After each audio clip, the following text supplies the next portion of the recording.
नमस्कार। आज़ाद अमर 108 YouTube channel के माध्यम से मैं अपने प्रिय विद्यार्थी छोटू प्रिंस उमेश मनीष और अन्य समस्त प्रिय विद्यार्थी मित्रों की ओर से विद्यार्थी कीर्तन मंडल सुनाता हिंजक कानपुर देहात में आपका हार्दिक स्वागत अभिनंदन वंदन करता हुआ मैं कवि अमर आज़ाद। आज 25 अगस्त है और आज रविवार है। कल सोमवार 26 अगस्त को जन्माष्टमी है, भगवान कृष्ण की पावन जयंती जन्मदिन।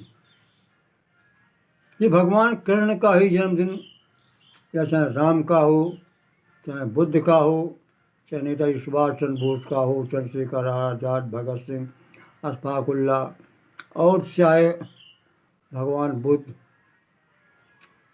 किसी का भी हो, या डॉक्टर भीमराव अम्बेडकर का हो, जितने भी महापुरुष हुए हैं उनकी जयंती मनाने का आज कुछ अलग ढंग से मनाया जाता है। ये खुशहाली मनाई जाती है, लेकिन खुशहाली में कि उनकी जयंती की खुशी पर बाजा बजवा लो। लोग डीजे बजाते हैं, गाना लगा करके नाच कूद करके काम समाप्त कर लेते हैं। उन्होंने कहा जयंती हो गई। अरे उनके बारे में तुमने जाना क्या?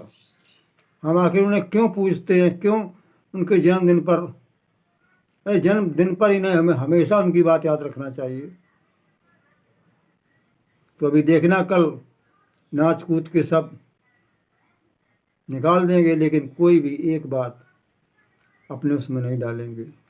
आखिर भगवान कृष्ण ने क्या कहा है? तो उनकी लीलाओं में कोई गाना, कोई उनको तर्क करता है तो लीजिए। भगवान कृष्ण ने गीता, हालांकि उनकी लीलाओं और कथाओं में के माध्यम से हमें बहुत कुछ मिलता है, कि अगर गहराई से देखा जाए और उथली बातों से देखोगे तो तुम्हें उनकी बस वही अश्लीलता नजर आएगी। हर कहानियों में कुछ ना कुछ छिपा हुआ रहस्य मानव जीवन के कल्याण के लिए होता है। हालांकि मैं जानता हूँ सदग्रंथों में इन पोंगापंथियों ने अपनी बातें समावेश कर दी हैं, चाहे गीता हो चाहे रामचरितमानस हो, मेरे पास प्रमाण है। तो भगवान कृष्ण की गीता अमृत ज्ञान पर मैंने एक पुस्तक लिखी थी जो दोहा में छपवाई थी। चौपाई दो और आए शाम तर्ज में छपवाई तो नहीं, लेकिन वीडियो में डाल रहे हैं। तीनों तर्ज में मैंने लिखी हैं अपनी बुद्धि के अनुसार, जितना मैं छोटा मोटा कवि हूँ।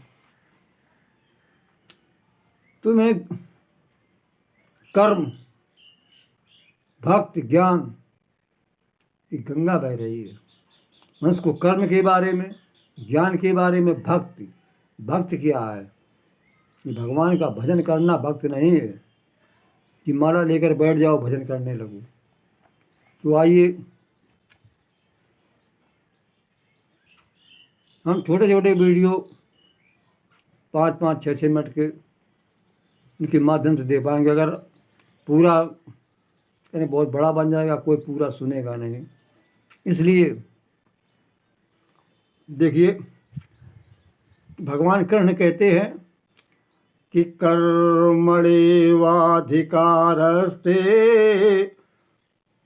मा फलेषु कदाचन मा कर्म फलहित भूर्मा ते संगस्तु कर्मणि। मनुष्य कर्म करना चाहिए, कर्म प्रधान है। रामचरितमानस में लिखा है कि कर्म प्रधान बेश्वर चिरागा, कर्म प्रधान बेश्वर चिरागा, जो जश करे सो तस फल चाखा। जैसा कर्म करेगा वैसा ही फल मिलेगा। लेकिन भगवान कृष्ण कहते कर्मणेवाधिकार अस्ते मां फलेषु कदाचन, कि हमारा कर्मों पर अधिकार है, फल पर नहीं है।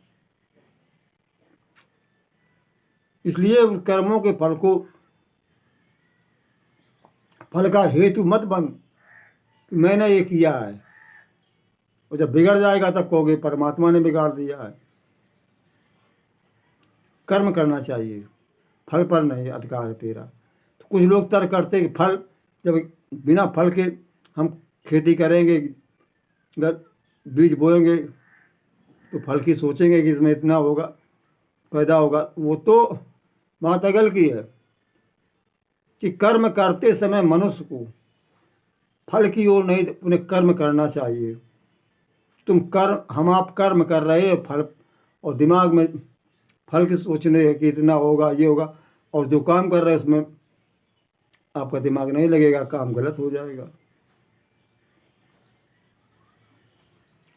हम निराई कर रहे पौधों की, सोच रहे हैं, घास की जगह पौधा कट जाता है। इसलिए योग को भगवान कृष्ण ने इसीलिए कहा कि कर्मश योग कौशलम, कार्य की कुशलता योग। जो मनुष्य कार्य में कुशल हो, किसी कार्य में,